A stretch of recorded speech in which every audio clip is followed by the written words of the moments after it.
There we go.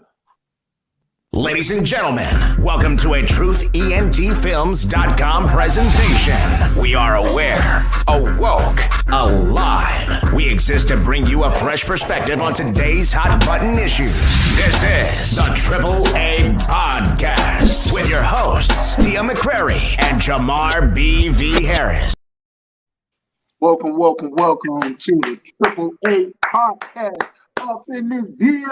Yeah. I am Black V. I'm sitting here today with my new co-host because Tia is busy, too busy to kick it with a pimp. She done got big time. So I'm here with D80, man, only behind the scenes. So he gonna be my sidekick, my partner in crime. But he gonna be the wheel man. So he just gonna drive this motherfucker. I'm gonna hang out the window and do all the shooting. Welcome. Episode 72. Thanks. What's up, big bro? How you feeling, man? Blessed, man. Blessed and highly favored. Happy to be alive, bro. Happy to be alive. Yeah. How about you? I'm good. The same way, man. I feel really good today, being Mother's Day. Happy Mother's Day to all the mothers out there. God bless you. Thank you for all you do for us. Yeah, but Amen. Real quick shout outs. I want to give a shout out to my mama. I'm gonna give a shout out to your mama.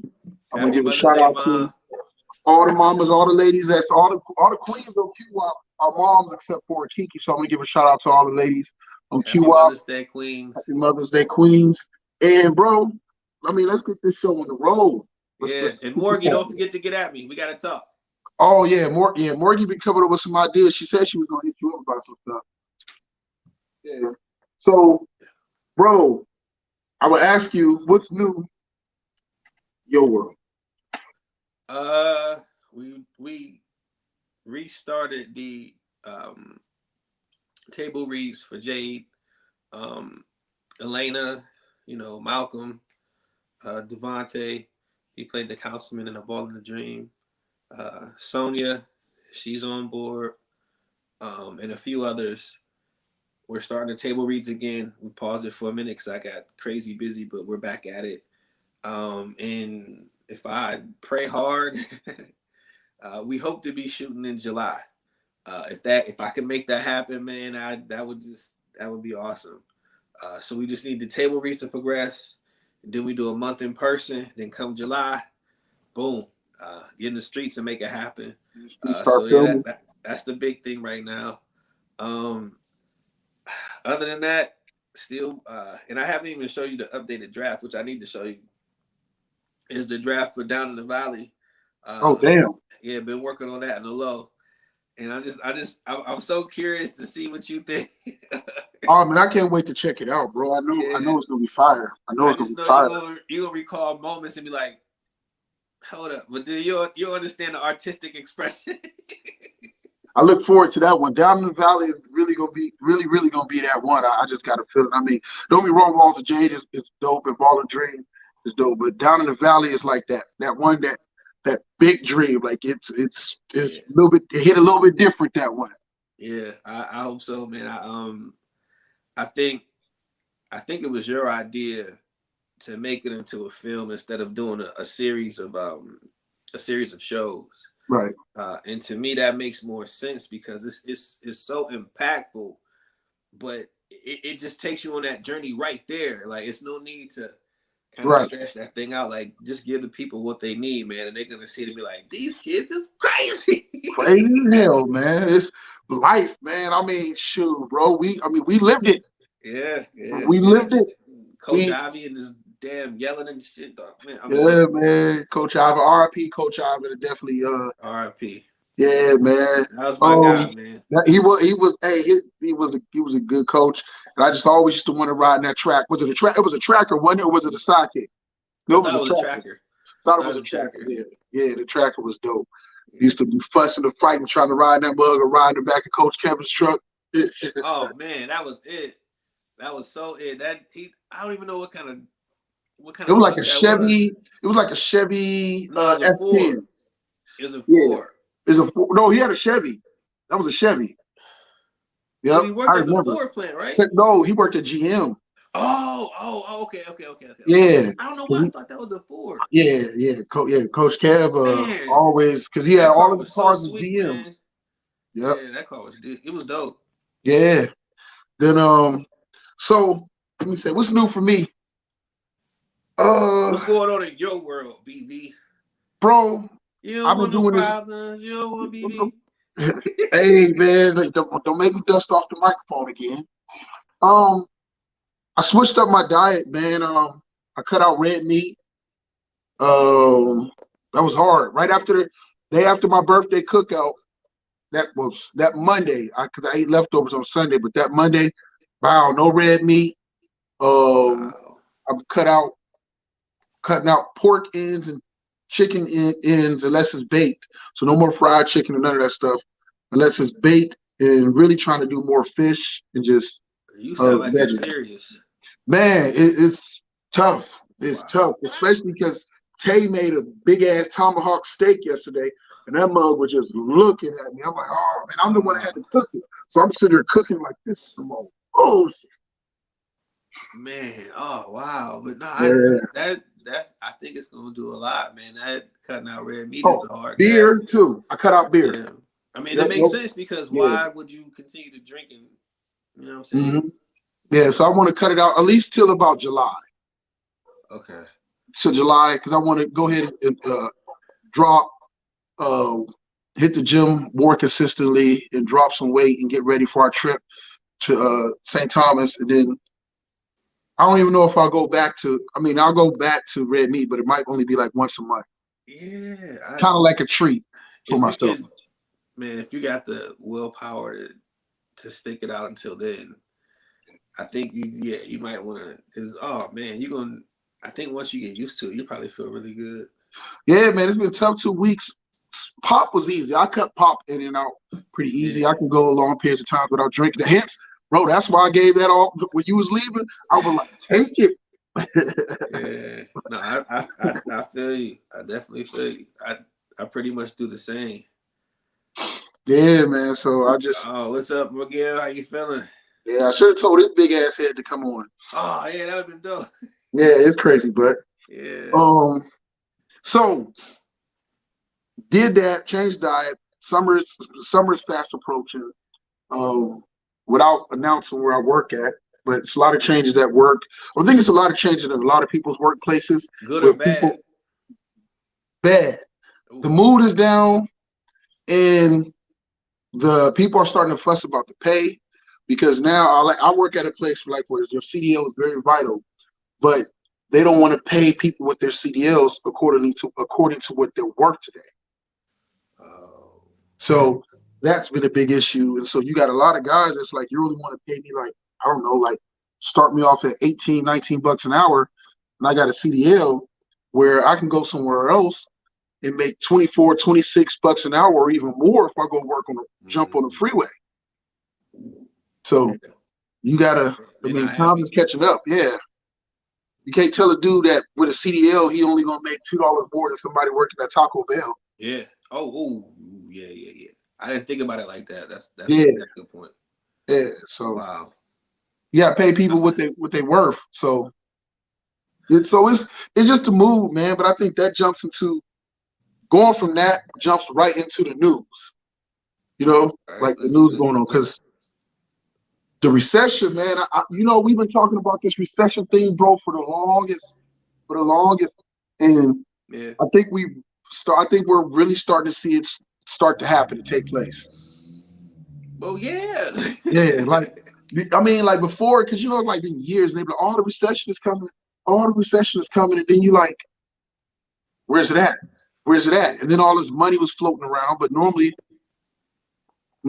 so yeah. Part of me, I don't know. Like, part of me is like, is that just like the way a capitalist system works in a sense? Like, it's almost like resetting itself. Okay, so the Fed, they're supposed to be the ones that control this. So when you see inflation, they're the ones who are supposed to be monitoring the monetary policy, man. You know what I'm saying? Like, they're the ones who's supposed to lower the interest rates, lower these. It's kind of like having an EQ system, right?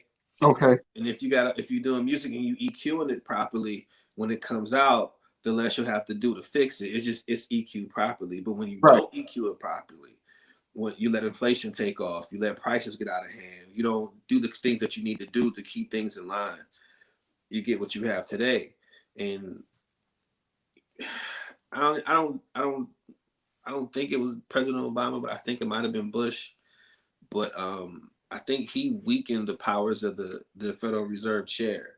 So when it comes to a lot of inflation, like they can't pump more money into the economy. I think you got to go through Congress or something to do that now. Whereas before, they can give an order, and of course they're releasing, maybe 500 million to wherever to get that money circulating and going, because that'll have the inflation rates come down, or they'll just bring interest rates down because they know, hey, money's not going to be as worth as much as it used to be because stuff's going up. So they'll start bringing it down, but you ain't heard no talk of that because it's political.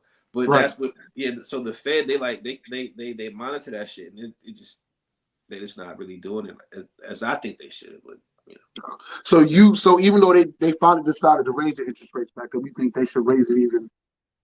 The rate more? Well,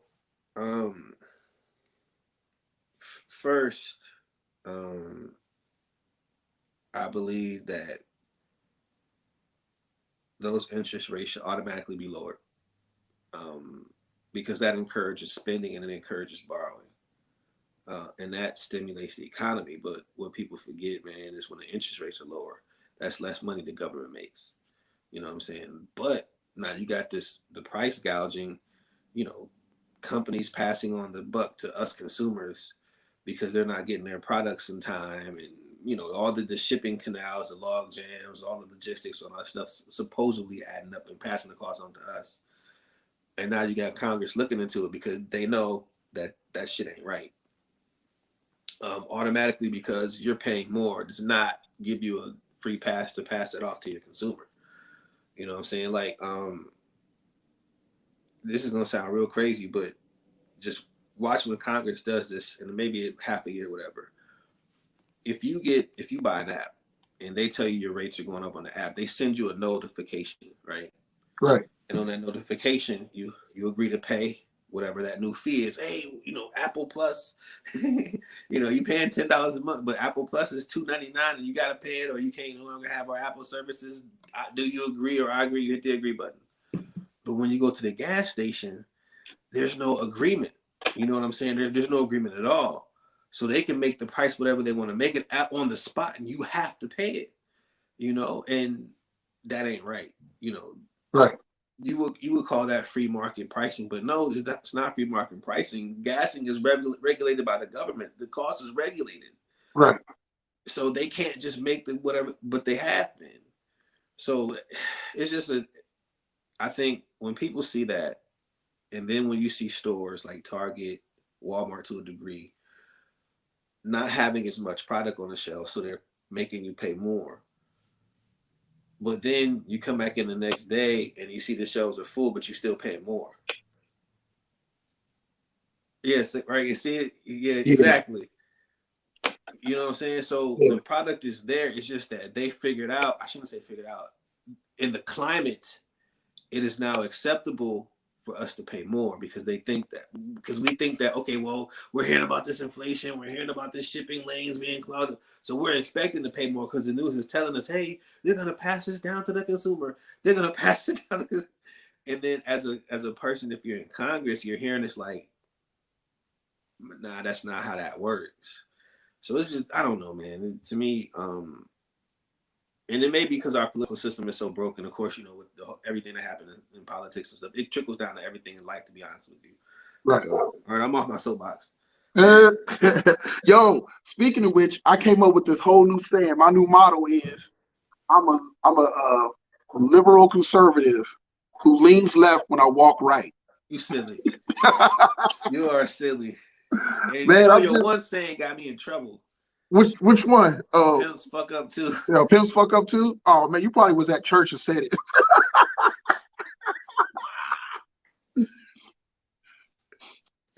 I can't tell you what happened, but when I said, I was like, oops, wrong second for that. But yeah, my bad. I like, what's that? Say that saying again. That was dope. I'm a liberal conservative who leans left when I walk right. I love it. Yeah, man. I just That should be on it. Okay. that should be a shirt. We might have to make that a shirt. I'm Like gonna get Mr. Bend Over to make a shirt for me. facts. That's dope. Yeah, man. Shout out to Jet Fly Clothing, speaking of which. But bro, I'm just with that climate from learning about that and seeing how this recession coming into play and the way that they're trying to curb. It's funny because you get so scared about the people not spending. So therefore you put this money out there that's circulating and now everybody is spending.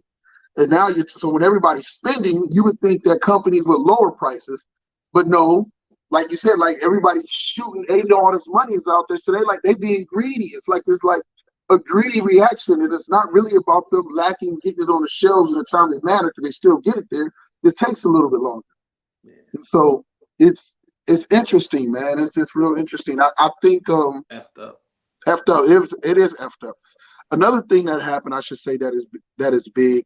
It's so weird. I used to never pay attention to politics, but this stuff is like taking over. Maybe I'm just older and trying to be more aware, but it's like it's taking over the conversations everywhere because it seems like it feels like you're being more effective. Like Roe versus Wade with everything that came up with that and them talking about and overturning it.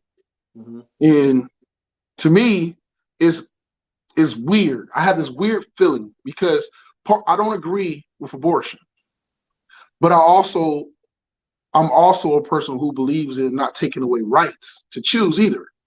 I think you got to let people make their mistakes and have to deal with them and have to answer for it. And if you take away rights over here, it opens the door for them to go and take away more of your rights. That's how I feel. Like you give them a foot, they're gonna take a whole damn football field. Yeah. Okay.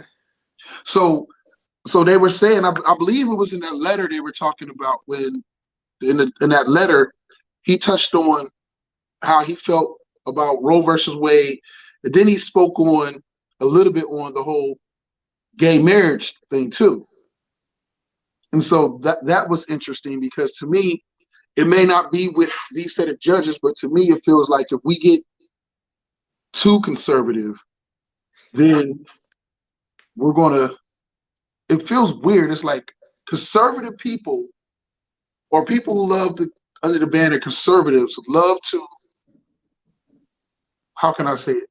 Love to be aggressive and very progressive with taking things away that they don't like. Okay. And you know what I'm saying? So to me, it's like it's an oxymoron almost. It's like, yeah, you're conservative when it suits you, but when it don't suit you, it's like, wow, you come in here, you go hard, and you're very aggressive and very progressive. And don't get me wrong, bro, like I'm totally turned off. And I think I told Bryant like this. I told B like about 2 years ago during the whole presidential election and everything, maybe before, and because he leans heavy left. And I'm like, bro, like I'm gonna just say it. He's a Democrat. And he's a strong Democrat. And I kept telling him, like, bro, don't believe in them folks. Don't believe in the Democratic Party is messed up, man. And I said they're just a party that's not really, I learned, and I didn't know at first, it's not even really a united party. It's just a whole bunch of people with all these different ideologies and ideas and what they want and how they think things should be run. And they're like, hey, in order to beat those guys, we need to come together. But then they come together, but they're not really together because all they do is set each other up, bicker back and forth, and stay in each other's way so nothing gets done. So therefore, when they lose whatever little bit of power they have, or they never make any follow through with any of the promises they make. It's like the Democrats are swear to the party of change, but they don't make any changes. And Republicans say that they're not going to make any changes, or they're going to changes they will make. They're going to make the changes to change them back to how they used to be, because that's quote unquote they felt like was a good time. So they both do it with fear, and they both kind of like, yo, if you don't do this, they're going to do this. If you don't do this, they're doing this and this and this. They're teaching your kids about sex elementary. I'm like, bro, nobody's.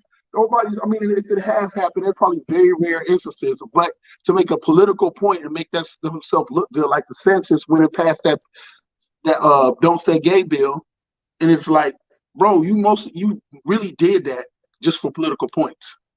Um, yeah, okay. All right. Okay. So I'm gonna say a phrase that everybody know, but nobody really talks about it. And when they do talk about it, it sounds so cliche. It doesn't really register to the average person. But everything you're talking about is the political theater, what I would call it, right? Mm-hmm. But then you have underneath that, which you have special interests. Right. I learned about that. Yeah, and these are people, or organizations rather, and I'm not talking the mom and pop shops. I'm talking people who own Walmart, Yes. people who own Target, Mm-hmm. people who own corporations and conglomerates, and people who are making billions of dollars and are very powerful, who are having their agenda pushed Mm-hmm. because they can pay your child's way to college like that. They can write you a check for $60 million for you to stop talking about whatever it is that's on the news today. Right. And you'll do it because it's $60 million. So what you're seeing is a lot of strings being pulled by people who aren't in front of the camera. They're the ones who control the stuff the narrative about what Congress pushes and what they don't, and why they bicker back and forth. Though it's not really the Congress people themselves. It's not that I hate to use Mitch McConnell because he's ass white. No offense. Mr. Bitch. No, let me quit. It's a reason why 1 year you'll see them pushing to get FAA regulations relaxed. But when you find out there's a new airline coming, this is like years back, those regulations got lowered to allow this airline to come in. But then when the airline goes public and start trading, guess who has a couple hundred shares? Ooh. So it's not about, we care about they don't average care. man being able to afford the ticket, so we relaxing the regulations so more people can fly. And no. It's always, but that goes into conspiracy theory, and I don't want to really get into that. But I think it's that is a needed conversation. Those are needed conversations. Because I learned about it. It was I don't know if he knew he was being recorded, but it was a guy running for, I think he's running for Congress, and he was being recorded, and he was talking about, Trump was talking about how it works with, it's called a special interest people. So he was like, the way you get in, he said, government does this, both sides do it. He was like, the way you get in is like, once you get elected, in order to get on these certain seats or these certain things that certain like the Ways and Means commissions, like how to get on seats on Ways and Means commissions and all these other different things in government, it's gonna cost you like, say, like 70, 80, or sometimes 200, anywhere to $200,000. Depends on how big the commission is and how their role. So he like, what you got to do is, you don't go ask your voters for that money. No, somebody comes along and is like, yo, we are going to sit here and pay this money to get you on there, but in turn, we're going to need this, or when this comes up, we're going to need you to vote no, or whatever. And he was breaking it. He's like sitting there at this fundraiser with all these people there, and he's breaking it down how it works. And he's like, and the dopest part, he was so honest. He was like, both sides do it. And they're all aware. Everybody's aware of it, but nobody does anything to stop it. It's just like the way it is. Yeah. Obama did it too, so we're not going to try to sit here and act like all of them. Yes, left, right, Obama. And actually, he did it, in my opinion, he did it better than Trump. But of course, they use two different tactics. But so that's what you're seeing, man. You're just seeing waves on top of an ocean that's built by undercurrent of special interest. That's the only way. That's all it is. And because of that, we get the residual effects of it, which is broken politics and you know, a broken government, fractured housing, and fractured mind states and opinions against each other. That's all. Bro, that's crazy. I don't know if there's a. How do you come? I don't know if you can come back from that. Like, are we just stuck? Like, you know what I'm saying? Are we stuck? Not necessarily. If and it would never happen. So maybe we are stuck. But if Congress could change the laws of the political system, if somebody really cared, they could really remove special interests from politics, period. But to do that cuts off a faucet in a pipeline that's been here since the maybe Civil War era. Yeah, because no, before the Civil War, because the first major railroads were the conglomerates. Yeah, I remember that. Ones, they were the ones lobbying Congress, and so roughly around, I want to say the 1800s more so. So this is America, basically. At its core, this is America. Yes. Damn, man. Damn. I know. So enough. I'm gonna get off my soapbox now on at least right now for the political aspect and jump into Kevin Samuels, R.I.P. Kevin Samuels. Yeah, really. I've never seen a man. I've never seen people celebrate so much, especially women, so much to see for a man to die. I was like, wow, that was like real. I wouldn't call it disgusting, but it was trifling. Yeah, it was real interesting. I never seen that before, bro. Me neither. But I seen it's weird, and it was weird. It was like a Venus versus Mars thing, because there was a lot of men who was like, yo, like, I'm probably one of them men too, where it's like, I don't agree with everything he says, but he made a lot of valid points in that and told some harsh truths. I guess that leads with what maybe the biggest discussion is the lack of accountability. But people just, it's uncool to tell people the truth, because now you're hating on somebody. Now, if you tell them the truth, and even though you're trying to do something right for somebody, like, no, you're hating. Like, I'm trying to look out for you and tell you, no, you're hating. You're trying to stop me from my dream, or how you gonna tell me da da da da? Like, somebody walking around 400 pounds, and it's wrong for them to go. It's wrong for anybody to tell them, like, yo, that's unhealthy. Now you're hating on them, and now you're fat shaming them because you won't allow them to just go continue to walk down this dangerous path that is dangerous to themselves and their livelihood. By not telling them the truth. By not telling them the truth. And so it's just like, nah, like, where did it become so an offensive thing now? You can't even tell a woman, I prefer all natural woman. You can't even say that no more, because now all the chicks that run around getting plastic surgery and all these different things done to their body, they're now upset, and they feel like you're shaming them.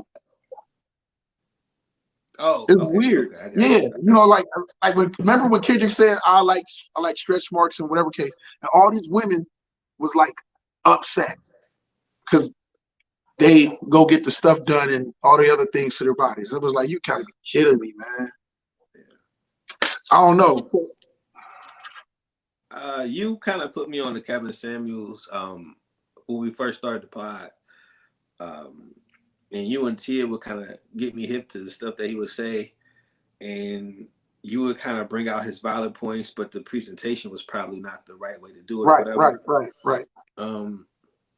So outside of that, to be honest with you, that's the only time I ever heard of him. When you guys brought him up, I would Google and see, oh man, wow, he said some crazy shit. But then when you kind of think into the psychology of what he's saying, words, I think people forget that words are dangerous and words are powerful. Yes. Me and you come from an era where science will get you killed. Right. You say the wrong thing in the wrong neighborhood, you getting killed. It's just how it is. Right. So I think, regardless if people hated him or loved him, he knew if he said certain things, it would get a reaction. And that's just my opinion, even though he knew it was true, but he chose the way to say it He because delivered it the way he delivered it. Yes. yeah, he wanted that. And maybe the conversation needed to be had. And Yeah. maybe he needed to be the pinata person was like, you know what, I'm gonna take that.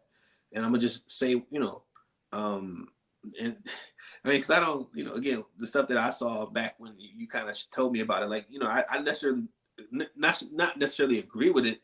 I didn't really care. Right. Like, for overweight women to wear whatever, like.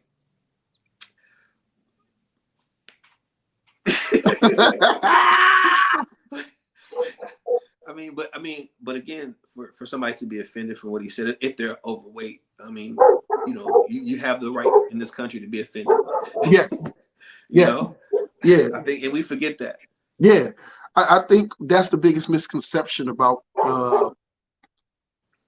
freedom of speech is like you can say what you want to say, but that doesn't mean that there might still not be consequences for what you say.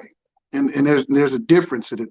You're allowed to say what you say, express how you feel, but people are allowed to feel the way they want to feel. So I'm not going to knock women for not liking Kevin Samuels or not like wanting to be told some truths, some harsh truths, some harsh realities.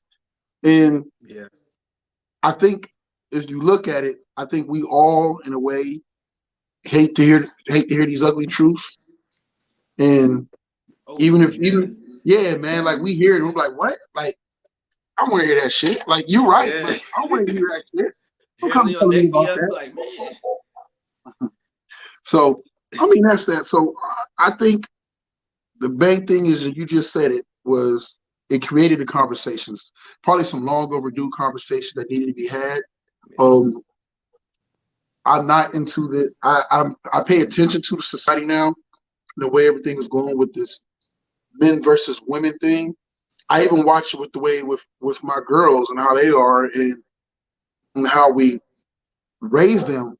And it's weird. You don't want to lower a woman's position, but you also want to be able to teach her to be, as a man should be taught also, like to be a caretaker too, especially if they want to be married and they want to have kids and they want to have family. So it's also got to prepare them for that family structure as well as prepare them for the corporate world. I think we've gotten, as a culture and a society, gotten so focused on the purse first, and the family is like an afterthought. And so many people become good career women, but they struggle, men too, but they struggle in their relationships at home and their relationships with their spouse because they don't know how to be a husband or a wife to each other. Successful at work, but fucking basement dwelling employees at home. But what if your relationship? What if you're not successful at work and you're not successul at home? You just fucked up all the way around. So I mean, there are people like that too. So it's just weird. I don't know how we get it. I don't know how if it's anything like everything else going on. I don't know if there's a comeback from that. Man, because this is okay. So if we talking about this from a black perspective, then I got a whole different thing to say. But if we're just talking about this from a cultural American perspective, you can blame World War II. That war afforded women the opportunity to get a foot in the door in the American industrial complex. Yeah. Right. And once that foot was in the door, I want to say maybe about 15 years later, once the women's rights situation came through and civil rights too, busted wide open, to whereas you had a population of people who were relegated to one specific type of work. Now all of a sudden they can do anything they want. Now granted, they can't climb as high as they want, but they can get into in just about any industry they want. So the mindset changed. The mindset went from homemaker to moneymaker. And a lot of times, even when the men couldn't provide as these women had to do that to step up. So to me, man, it's a cultural issue. And then to add a caveat, once women started to become bread makers, not the bread maker, but bread makers, then advertisers started realizing, hey, this is a population of people that we need to get money from. So now you got razors for women, certain kind of pantyhose for women, all kind of things. They just don't buy. And Right. then once people figured out women are reading magazines, I'm talking about like 1940s, 50s still. Put ads, because they're reading this, but now they have the money to buy it. So the mindset has been warped and flipped and changed. And it's all, of course, as we talked about it, for a capitalistic society, because it fits the motive. You can't have somebody in our society who's only relegated to, what's one I'm going to use? I'm trying not to offend people. The mom who don't go to work. Oh, stay at home. The stay at home wives. Right. We can't have a population of stay at home moms. That's contrary to what the American capitalistic system is. Unless she's staying at home and we can feed her ads and we can feed her commercials to when her husband get home, she's now in his mind, his pocket, saying, hey, we got to go buy this. Now that's acceptable. So, but for the most part, we need mom out there working. We need her generating dollars so she can come back and buy something. Right. And of course that breaks down the family model. You know what I'm saying? And then of course, now you got, so I mean we can go on, but that's where it comes from. That's dope. That's dope right there, breaking it down like that. I mean, I want to jump off it, but I want to ask you. I do want to understand. I also want to hear what you was going to say as far as from the black perspective. You want to give me fire?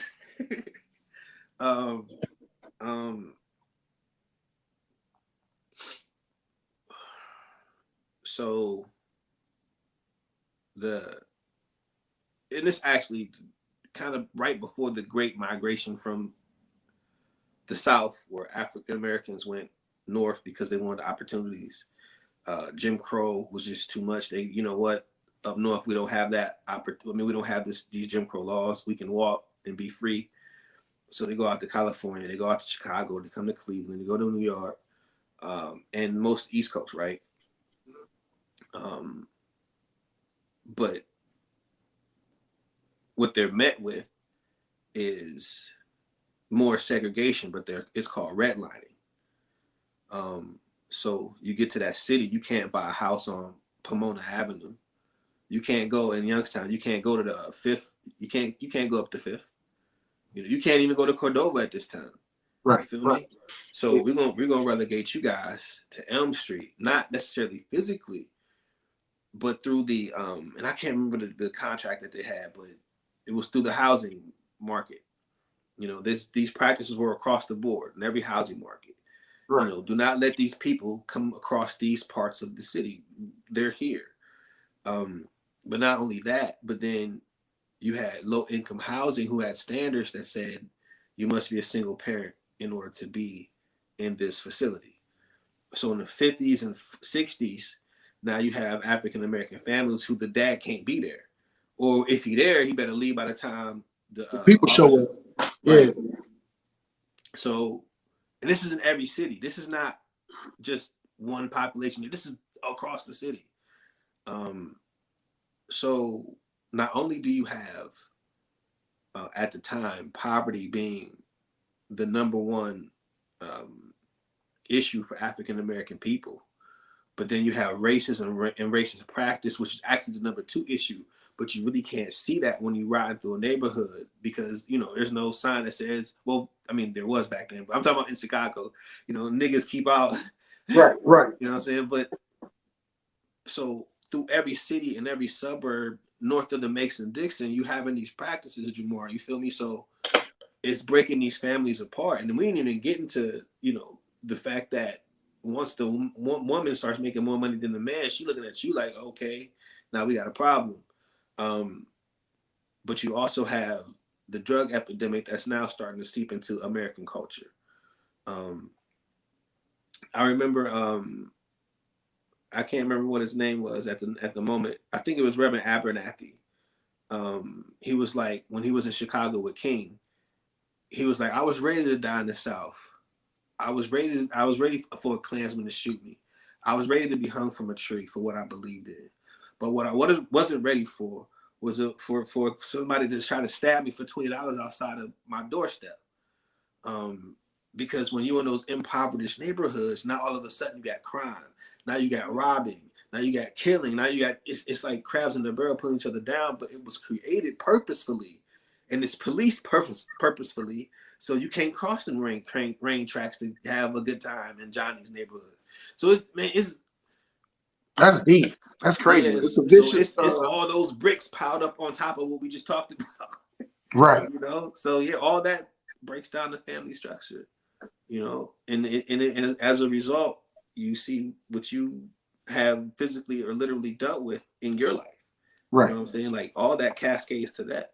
And if you're not Jamar, if you're some other guy who's not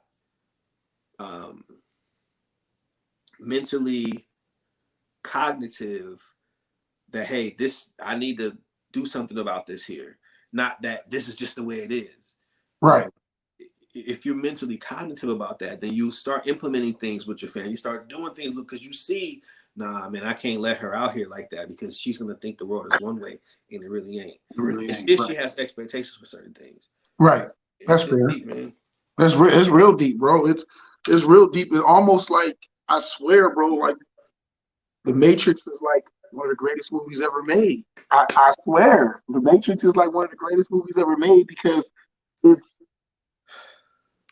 I literally know people who their thing is, I don't care. Like they don't want to know. It's easier. It's more comforting living blind, or I'm gonna use the word, and people hate it, but ignorant. It's more comfortable in to just stay ignorant. Yeah. And I so gotta they go will, back for a quick second, big. okay. Hang on, okay. So yeah, it's just crazy when people do that, because it just, to me, it just, I don't know, drives me crazy. But I had to learn how to kind of navigate it, because you don't want to be in a situation where, I don't want to be in that situation no more, where I'm the ignorant person, where I'm just accepting, or I'm not questioning, or I just continue to live my life ignorant of truths, or even learning how things really work, so I can take accountability for my part of being a broken cog in the system. Or actually, I don't even know if the system's a broken cog. I think the system is working perfectly the way they designed it to be. It's frustrating, man. It's just real hard, because you want to be a part of change. But when you realize the hardest part about change, you would think would be the system, but really the hardest part of change is the people. The people don't want to change. The people, as messed up as it is, the people don't want to do the work to get themselves, in a sense, out of their struggle, if that makes sense. Like, people are comfortable with the struggle. Is people become comfortable when they just continue, and they pass the struggle on to their kids, then you create this conditioned way of thinking and behaving, and you be like, no one's got a gun in anybody's head making them stay in the hood. But it's easy. It's comfortable. It's easier to get by that way. Like, it's, in most cases, I'm sure there are other cases, but for the most part, most people aren't putting gun in hands like, yo, you need to come sell these drugs or else. I'm sure there are situations that are like that, but people just go and they see it's easier. Like, we was going to school with dudes who was like, yo, they could have went and played football, some very talented football and basketball players. Yeah. But they wanted them J's. They wanted them starter jackets. They wanted them triple fat bubble goose coats. You know what I mean? They wanted to be fly. They just wanted that money. Yeah. And it was easier to get it, to achieve it, to grab it that way. And I don't know, to me it was like it was a cop out, but I used to remember when I would have conversations with my other fellow people, and I would talk to them about it, and they were like, you can't, I'm like, I'm not judging. Sometimes you just call out a situation for what it is, but you don't know their life. You don't know their struggle. You don't know their thing. And I'm like, yo, Life is hard for everybody, and different things affect people different ways. But at the end of the day, the truth is still that you took this route. You made that choice to take Facts. this route. Facts. I don't know. I just think it was a black people thing, and I was ignorant to think it was just black people failed to want to take accountability for their choices. But now I've realized that it's much. People are flawed, period. It's not just a black thing. It's we all have these different things, and sometimes in certain cultures or certain races, or because that's what you see. Yeah, that's what when you're around your environment, you tend to think it's that way. So yeah, it was. I'm being open or being awoke.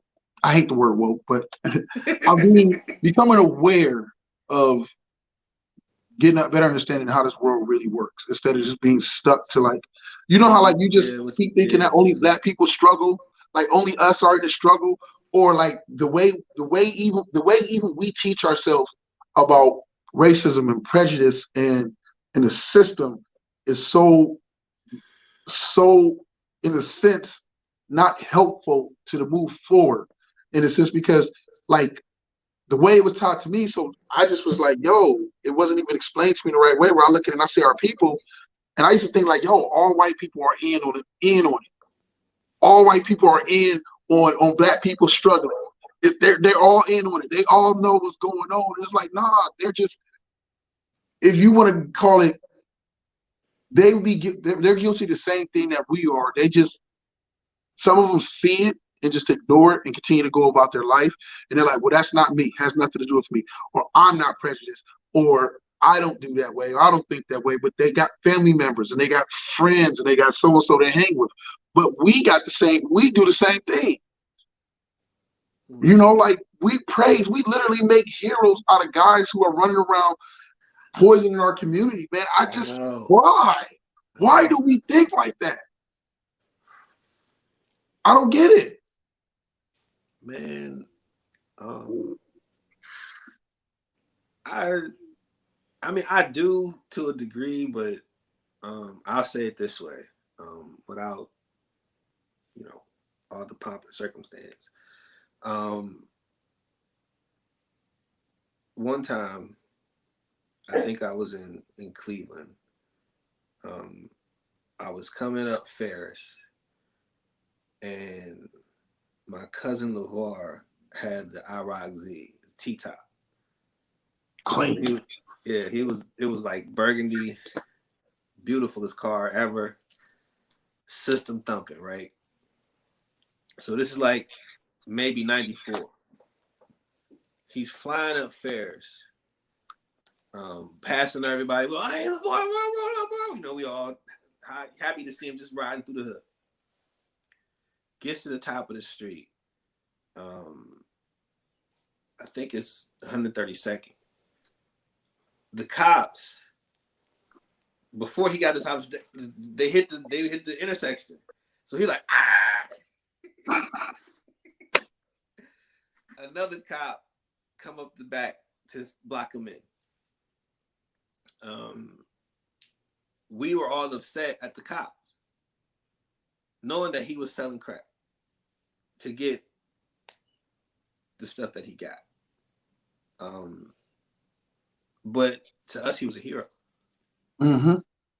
Because, you know, he'd give us little dollars to buy whatever. He would pay grandma light bill, grandma phone bill, grandma gas. Like he was the breadwinner for that family who had several members on crack, who weren't generating anything, who were just living off grandma. So a lot of times that stems from those situations where you got these people in poverty, but you got these people who rise up, and you see them with the J's, you see them with the chains, you see them with the cars, you see them with the girls, and how could you not want that? Right. So it's in a sense like a dangle carrot. When you see it out there, it's like, oh wow, I gotta have it. Yeah. You know, I felt that way. Yeah, I did. I wanted to be, so, you know, I mean, you idolized that. You wanted that lifestyle. You wanted that attention. That's where it comes from. So when you have a rapper rap about it, even if he's never done it, he's still always the perspective of the dealer. I got the cars, I got the girls, because that's what everybody wanted because we saw it. You know, I didn't really see anybody with suits. Like even on Cordova for the most part, or Brookline, like we never saw, you know, a black lawyer coming and, you know, pulling up in a Benz, hopping out, got his own house with whatever kid. We never saw any of that. Right. So maybe that would have been something we wanted to be. You know what I'm saying? But we never saw it. We never saw it. We reached for the goals that we thought were all the goals or the things, the shiny things that are always put in front of us. So it was like we had a very limited perspective of the way the world works.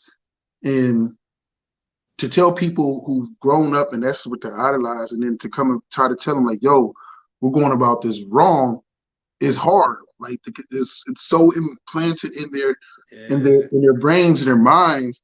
It's hard. Like, you know, like we look at Jay-Z and he comes out with, I'm quite sure to him, the 444 album or whatever case was like something he felt he was, and I'm sure he feels even guilty to a degree now, living with the guilt. Like, yes, I made it, but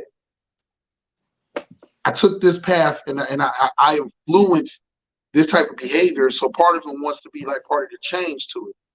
And I don't know if you can ever really recoup or really make up for the damage in a sense of a way. It's kind of like remember when Tookie was about to be executed? Was it Tookie Williams was about to be executed, right? Like one of the founders. This is a while back, yeah.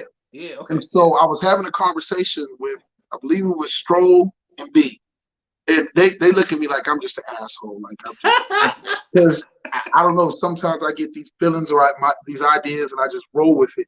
And I was like, you can't let him live. And they were like, but he's changed his life. He's writing children's books and everything else. I said, this man is literally responsible for thousands, if hundreds of thousands of lives from this gang culture that he is one of the founding members and starters of. And yes, he's changed his life, but he's still responsible for this. And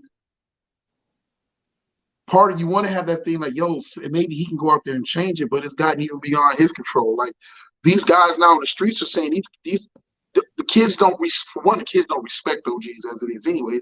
Respect is gone. If you had anything else left in any type of whatever case form in this world, you used to try to hang your hat on the respect factor, but that's gone. So back to Tookie. Tookie had to pay that in a sense. You had to. You couldn't let him because of what he created and the effects and the hundreds of thousands of lives that have been lost. The numbers just continue to pile up after this man is long gone. Yeah. Like, how do you what's the word I'm looking for? How do you redeem yourself from that? Mm-hmm. There's not enough pages in ink out there and enough children's books you can write. That's not funny. But you feel me? Like there's not enough children's books he can write to every time he's writing a page down, probably 5 dudes that got killed in a shootout somewhere in Compton or Chicago or somewhere like that. And it sucks, and you hope he's the light. Well, okay, so I don't want to say I agree or disagree because that's not really how I'm thinking about it. But I'll say this.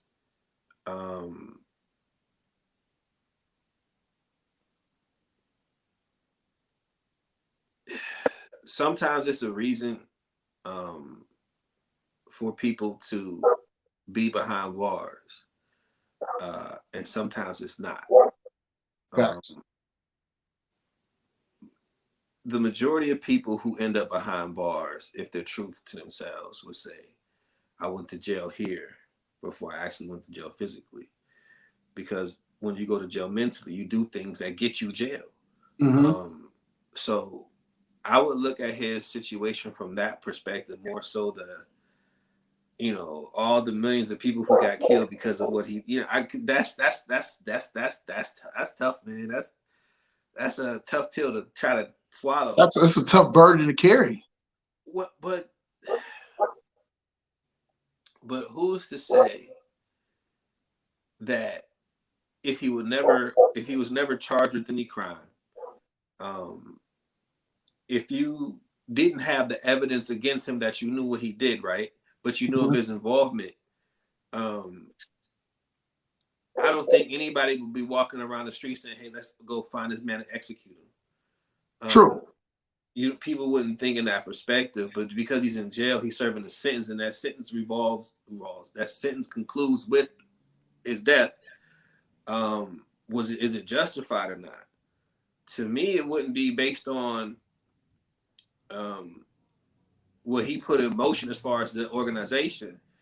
It would be based on, who did you kill? Who did you have killed? Right. The things that he had his hands in. You do the crime, you do the time in a sense, and you suffer the consequences. But I don't know, man.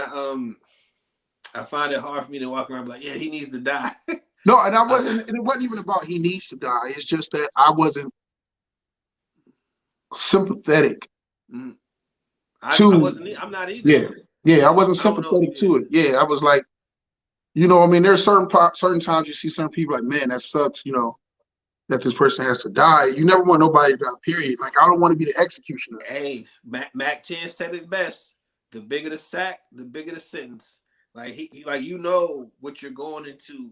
Right. You know what the results are. You know right. what I'm saying? You sign up for that. Now, granted, because he got in jail and got reformed, now he saw that contract. He's like, oh, I want the results. Right. That's not how it works. Right. Like, man, it's a crazy world. That's black in America. I don't know. It's frustrating emotionally, mentally. It can be draining. Even spiritually, it can be draining. That's a fact. It's hard. Life is hard, but I don't know, man. It's just one of those things where you just get into I get in my thoughts. I think I view things a certain way. Sometimes I'll ride or die with it. Sometimes I'm like, I can change. I don't mind when I'm being wrong. My biggest issue is I love when I'm right. Well, most of the times you be right though, man. Yeah, and sometimes man, I'll be thinking but I don't express it. I don't express it. I got to work on my delivery sometimes. Being better with the delivery on certain things, and so I can do it because I have a habit. Like, one of my favorite people to watch talk, and you know this because I talk about him often, is Dame Dash, and like but I got what he was saying when he said it, but everybody was so pissed off on this one part because you can't deliver it that way. You can't deliver it that way. So they didn't hear the message, and I was like, yo, like, you got to hear what he said. And it was weird because it was like months or a year later, the Breakfast Club was basically like agreeing with him. He was right. Yeah, he was right. Like, like he was with Steven Jackson doing an interview, and it was so dope what he said. He was like, he had Steven Jackson, because he was on Steven Jackson's podcast. All the smoke? Yeah, all the smoke. All the smoke. And he was like, yo, what's your next goal? And Steven Jackson like, I want to get into acting. I want to be in the movies and stuff like that. And then Dame Dash was like, why aren't you doing it? And he was like, well, I got to do this. And he kept coming up with these reasons. He's like, you got a camera right there. You got a camera right there. You got a camera right there. Right there. So he gets up, walks behind the camera, and Steven Jackson is looking at him. And Dame Dash says, I want you to play this character, this right now, stuff like that, and tells all the cameras which camera, whatever case to be on. He's like, action. And so what's next? Steven Jackson starts playing the character with was it Matt Barnes who was on the show with him? Yeah, with Matt Barnes. And so he started playing his character, and they're going back and forth doing this little monologue. Wow. And Dame Dash like, that's it. It was like, you have the resources. Quit thinking you need this when you have it. Start off with an iPhone. You can shoot a whole movie, start off with an iPhone. And it was like, man, like, I just watched this man, and he's a genius, but he's an asshole. It's like he's a guy who tells you the truth, but he delivers it in such a fucked up way. You only paid attention to his delivery and not actually what he was saying. And I think that's the biggest issue with Dame Dash. Yeah. But he, like, in a way, he's inspiring, but I learned what to take from him If I learned to filter.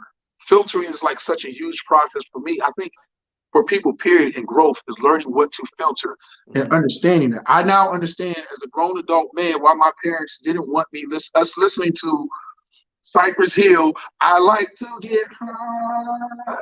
So, because we were such impressionable minds, in that we weren't yet mature enough to filter everything. Yeah. And it's crazy because you get it now, but nobody explained it to me. Like, it's not that, like, don't listen to this because you don't understand whatever the case. I'm like, no, you better not listen to this. I'm whooping your ass. Yeah, that shit was fucked up. Yeah. What you think you in the shower just singing this song? What you think? I'm like, that was the worst. I was like, man, once I get old, I'm gonna fuck you up on guitar. right, man. Like, come on, like, damn. So it's filter. Yeah. And so we're gonna get ready to wrap this episode up in the next probably about 10 minutes because we didn't get to go through everything, but I'm enjoying the conversation. I know we did. Like, we like halfway. Okay, yeah. We get the gas price and that shit. We do gas prices, nothing, but I just learned, man. I just, as a man, as a black man, as a father figure, as a friend, as a younger brother, I guess now learning even to become a boss or leading other people, it's challenging, but I look forward to the challenge. I love to create, but I love to learn, and I don't mind learning from other people. Like, I feel like I can learn something from everybody, and I don't always know. And when I don't know, I like to ask. Like, I'll call you in a heartbeat. I'm like, Jay, I don't get this. Whatever the case, man, can you break this down to me? And then we may have our back and forth, and I may come back later on like, nah, man, this, everything. But I just love to learn, and I love to grow because I want to be better, and I want to help people. Like, I think my biggest fear now in life is not being able to create some sort of change for in a positive way in this world. That's like my biggest fear now. Like I want to be able to create a movement or do something so amazing to help other people or to get people to even start the movement, whatever the case. I'm gonna say this. I'm gonna throw it back to like way back in the day. To me, it's always been a part of your like DNA, which I don't know where it come from, whatever, but you've always been that, what I would call the peacemaker. You know what I'm saying? Like, you always figure out, okay, man, we don't need to be riffing over this. This is whatever. Like, since we was kids on the football field, for whatever reason, like, you would always be that person breaking up fights, stopping this, stopping that. Man, calm down. You don't need this. To even as adults, you know what I'm saying? So many situations we was in, and you was like, man, it's not even worth it. And then people see that and be like, man, we be all hyped up, ready to fight or whatever. Jamar, you be kind of like, no, that's not this, it's not that. Boom. But, of course, when it goes down, it goes down. It goes down, yeah. Yeah, but for the most part, you were always that level-headed person that could keep everybody else's head kind of level, even though they want to, well, myself included, Jay, man, it's not worth it. This is what's going on. You need to see it from this perspective, man. It's not worth it. I think that was like your favorite fucking phrase, man. It's not worth it. I used to hate that shit. Like, it's gonna be worth it. Yeah, man. It was right. It's not. No matter what you want to go out there and do violently, it's not worth it. And so to see that come from you now in this kind of a platform, you still bringing that message that, hey, maybe that's not worth it. Let's try this. So this is more of a positive medium. Because, we could use this for all kinds of evilry. Yeah, that is true. We could continue to spew and put out the I would call it food for thought, but the unhealthy food for thought. Yeah. And I don't want to do that. Like, I don't want to be a part of the continuing to help nurture people that, not even nurture, but giving people bad energy, giving people like things that make them go out there and fuck it up. I want to be a part of the change. Like, Sometimes I get If we in could. arguments. Yeah, for good, like, or whatever. Like this, we're doing it this way, and we've been fighting to get rights and everything, and going about it this way. And we've made little leeway, but we like to take 10 steps back.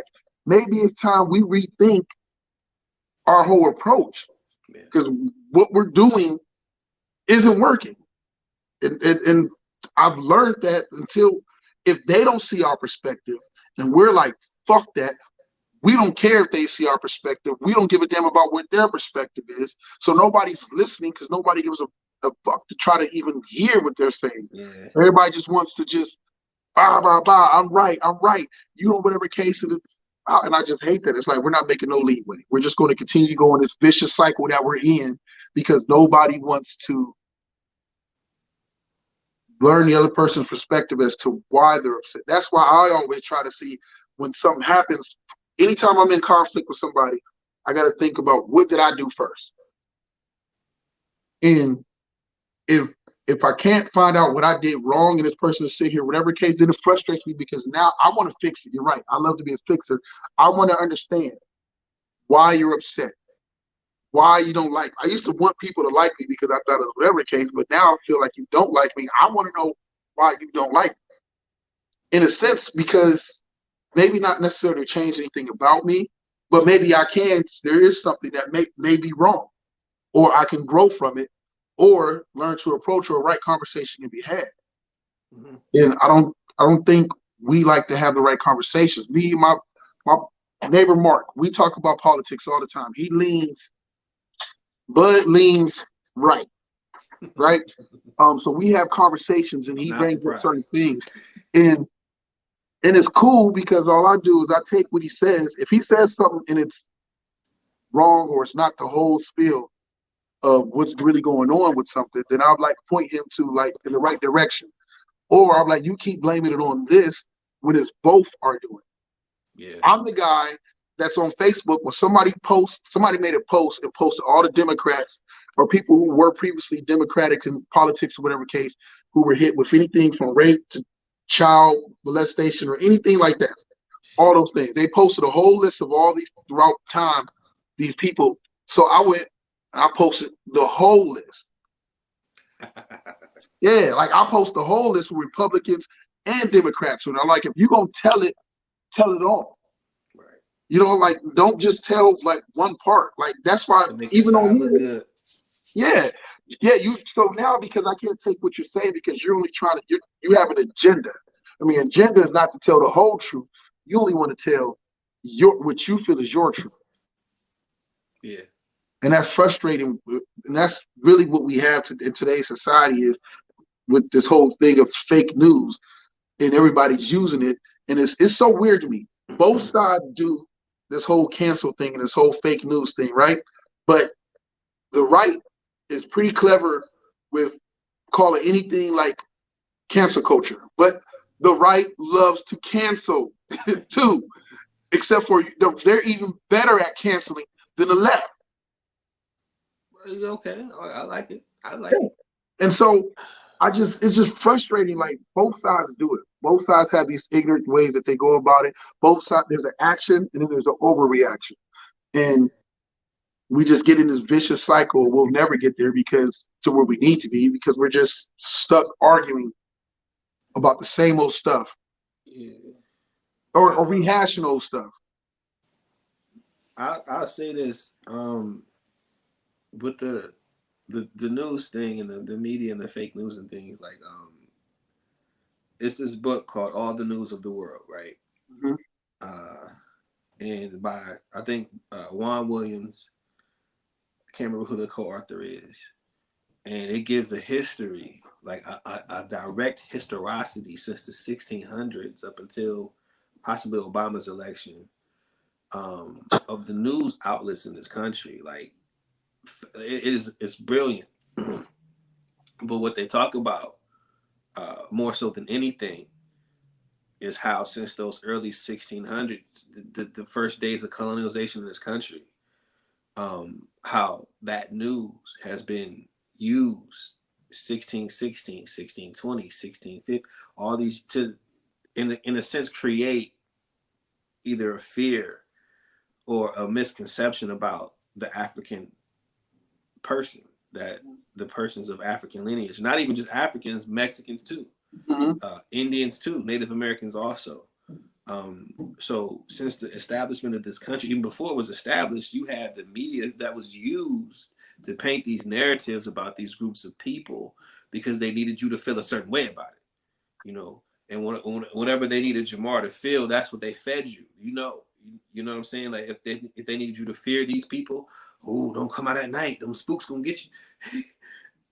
They're showing you these in the call. A lot of times that the narratives were false, and the people who got raped were not raped by black people. They were raped by their white counterparts. But it was, I mean, I could name story after story so much so that it's sickening to your stomach and make you throw up.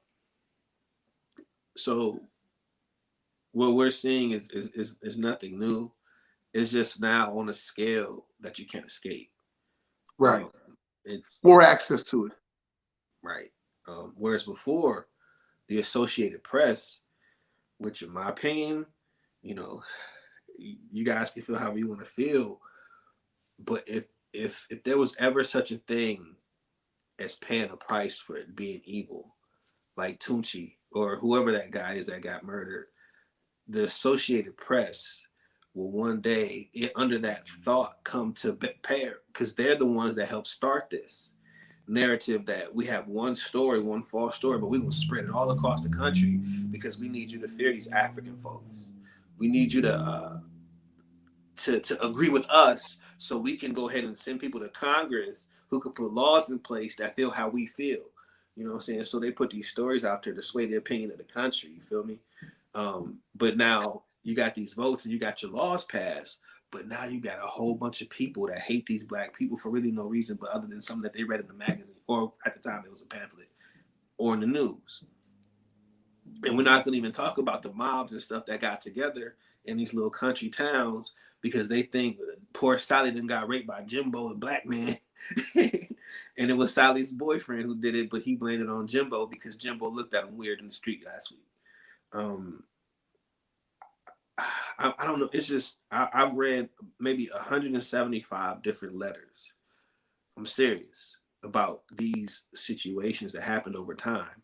And then with all the news of the world, they put the letters with the incidents in the street.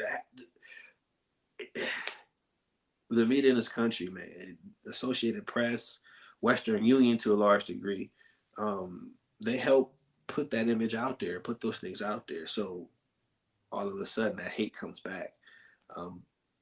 You got to pay for that one day. You know what I'm saying? And again, we see the remnants of it in our politics. Like I was watching a Josh Mandel ad. Now, granted, he said he hated Trump.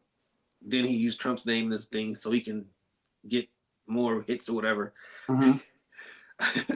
But anyway, and then he used Martin Luther King in this last ad. Like, dude, you all over the place. But anyway,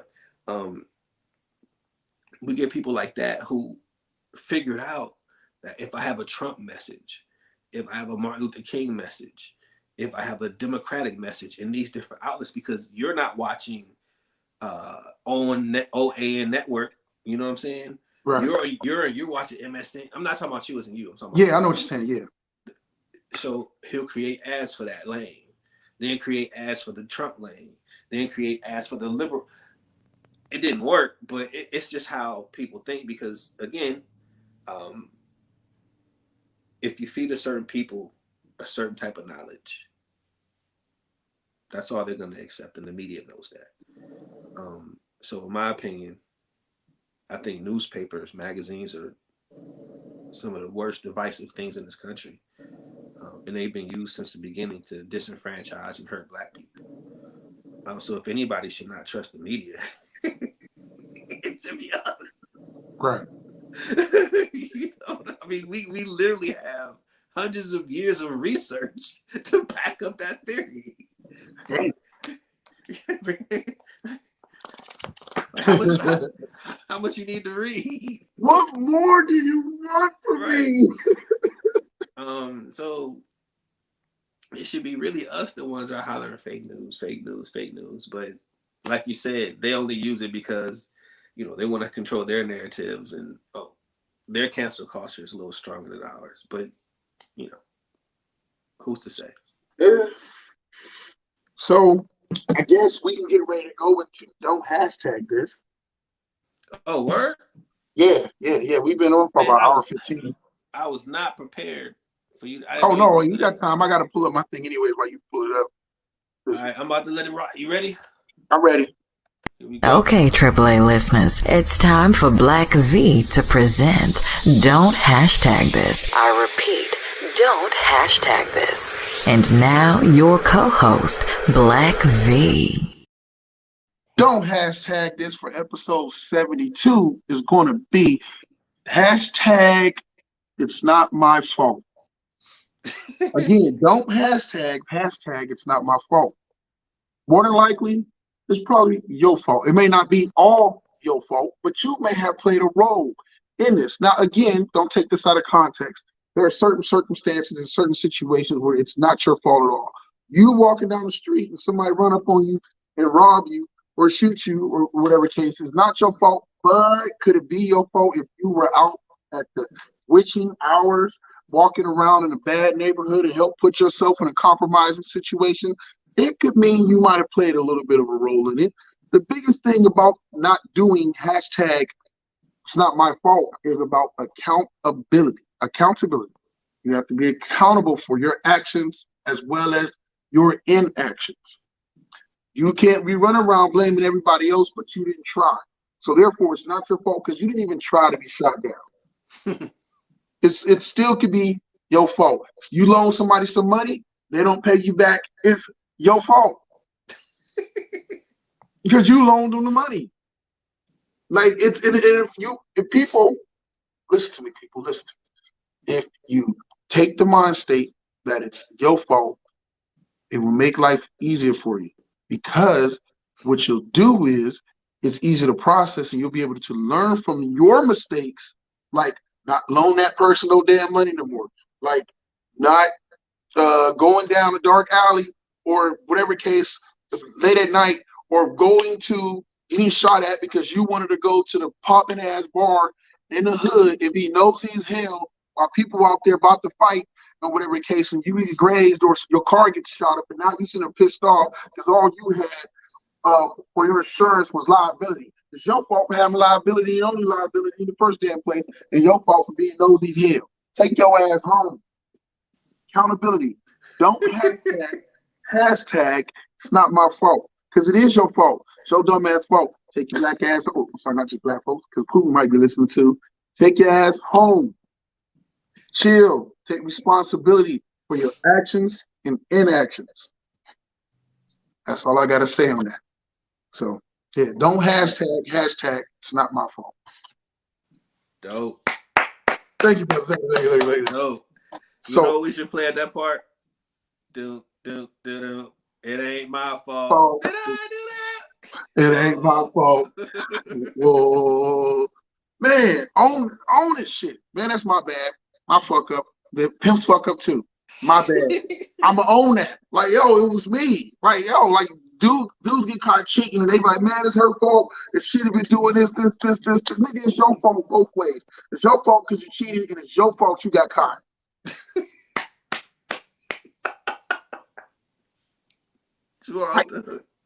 Like, well, the words of Tyrese, what more do you want from me? Man, I don't know, bro. My face started to hurt. I'm frustrated. You motherfuckers don't take accountability for nothing at all. I'll be hard on Tay. I'm like, bro, you ain't do this? No. And his mother, she likes to be a mom, so her motherly instincts kick in. So her instincts is to protect. God, and I'm like, nah, it's his fault. She like, but it's raining and he's got to walk home from work. I'm like, it's his fault. He ain't got no license or a car. It's not my fault. Cause she be trying me. She like, it's your turn to go get him. I look at turns.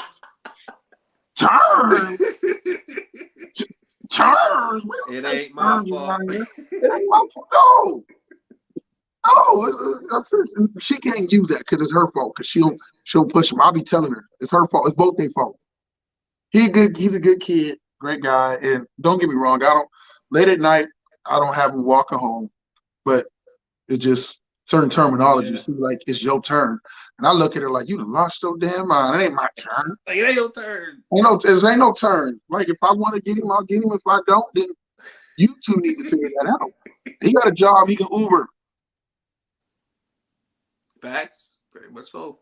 Yeah, so How that bus system work? Let me stop. yeah, we literally live a mile away. Like he's literally walks to work every day, but sometimes he gets off at 10. But yeah, it's a bus. I'm sure it's a bus that comes right there somewhere right up the street. It only take about 2 minutes on the bus to get home. You hop on the bus, hop off. But it goes back to, bro, what we talked about. It's with the media features. So she has this fear, this extreme fear. Like, and I get it because the media will scare you. So she's like this big, tall, 6'3" black man, big black man coming down the street. Says somebody either harassing them or whatever case. And I like most people want to stay away from a big ass black dude. I'm like, leave that alone.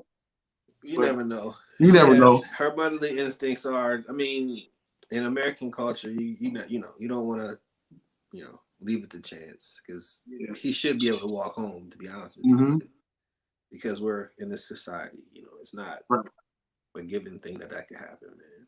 So Right. I mean, she has a good point. Yeah, she has a good point. I mean, she want to protect. She was. Speaking of points, have you seen We Own This City yet? No. What is that on? Okay, HBO. So you know how I am. You know how I am with The Wire, right? Right. Oh, that the writers of The Wire do that show. I was going to ask you about that. That is right. I didn't watch it yet, but yeah. But I didn't know that though. So when I was watching, I'm like, We Own This City. Okay, let me just watch it. And of course, just like with Bosch, as soon as I start watching it, I can pick up on like, hold up. Yeah. You better believe it. And I as soon as I heard him say, "We up," I'm like, "Hold on, what you mean we up?" So then I paid a little more attention. I'm like, "Aha!" And of course, they got several actors from The Wire in there. They're pretty good. They're pretty good at doing that, crossing over people that use. Yeah, I love it. So, man, We Own This City is. I'm only on episode 2 because I think it's only 2 out now. But it's phenomenal, Jamor. I'm like, I shouldn't say phenomenal. It has potential to be phenomenal. I love a show that's well written, so I'm gonna check it out. Do you watch the Magic Johnson one, the Lakers one? I watched Winning Time, but I didn't Winning Time. Is that Winning Time? Oh, what is it? It's the Laker Dynasty. Yeah, it's called Winning Time. Winning Time. Yeah. I watched that, but I haven't watched Magic's his own little thing. I haven't watched Magic's thing either. I like Winning Time. That's crazy. Winning Time is the shit. Man, and it's just so dope. Like certain things, and then how he breaks every now and then he'll break that wall and go and say something. I love it. I think it's well written, even though the people that's being portrayed in it are upset about it. Yeah, I'm like, I can get where y'all coming from, but whoever wrote this and is directing it is amazing. Like the director and the writer are both amazing. Yeah, they're both good. Jonah Hill, I believe, was directing it. Okay.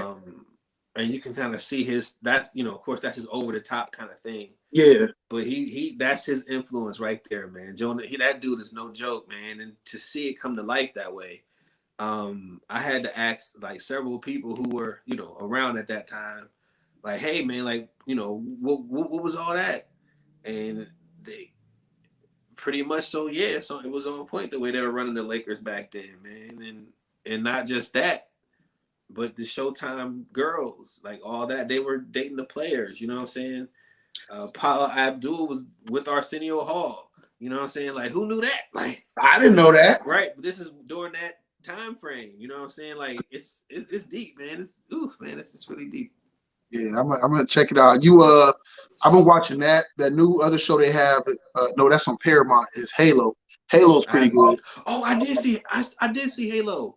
It's wasn't a village getting attacked or something? And they come down and start. Yeah. Okay. Yeah. Halo's pretty good. So, I didn't get to finish it. I don't know why I didn't, but I just remember they come into the village and they was do, and then I guess one of the monsters was killing somebody, they killed them, and I don't know, it was really Yeah, good. it was crazy. It's pretty good. It's was written pretty good. I just love a well-written show. It can be, I don't care what it's about. If you write a show real good, Facts. or the directing is good too, or in innovative, like you like, wow, I haven't seen that done before. Because you just look at things when you've written something now or you created something, so everything is different how you process it when you watch it. Yeah, I think Snowfall is that for me, and I still struggle with watching it. So I watch one episode and I gotta put it away for a while, then I get back to it. Mm-hmm. But they put such a cinematic elegance to that time period, man. It is just it's.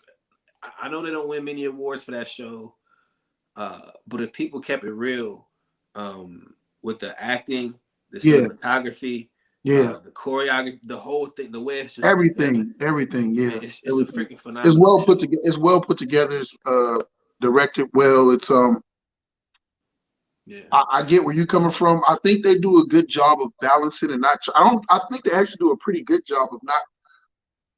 They haven't glorified really Franklin's success.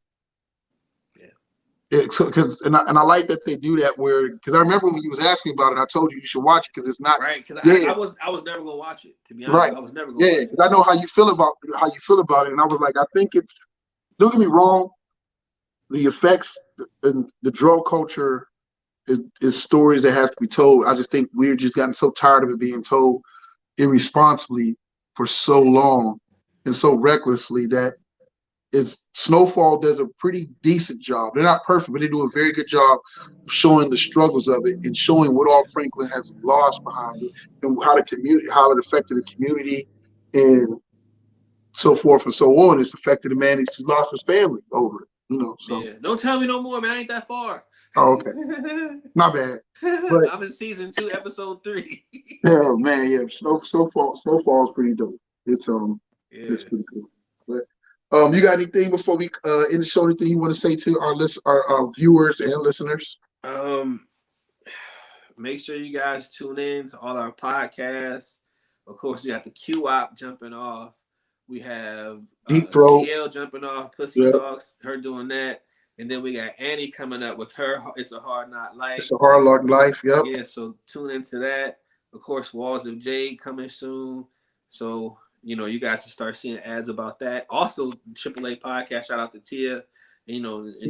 Prayers to her and her family for her cousin's passing. Sorry for the loss, Tia. We miss you. Yeah, we definitely want you to know our hearts are with you and thoughts and prayers on that. And Ash too is going through everything that she's going through. She's a soldier. She's still trying to stick it out and figure out life. Shout out to Ashley. Strong. Young Ashley. Yeah, young Ash. So that's all I got. All right, bro. Well, I'm Black V. That is D80. Yeah. The man behind the scenes that's in front of the camera today. Thanks for filling in, bro. This will be like the last time I ever do this. This is brought to you by Truth Entertainment Films, AAA Productions.